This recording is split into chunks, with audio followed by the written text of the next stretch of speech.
Hello guys, আজকে একটি ভিন্ন ব্লগ আপনার সামনে তুলে ধরছি।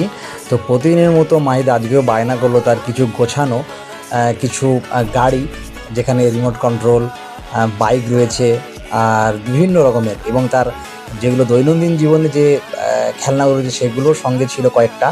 তো তারা অনেক রয়েছে খেলনা। তো আজকে সে বায়না করলে একসঙ্গে কয়েকটি নিয়ে তো সে আনন্দ করবে বা খেলাধুলো করবে।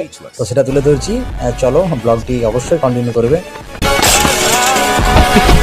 等一下，哇，这东西！喂！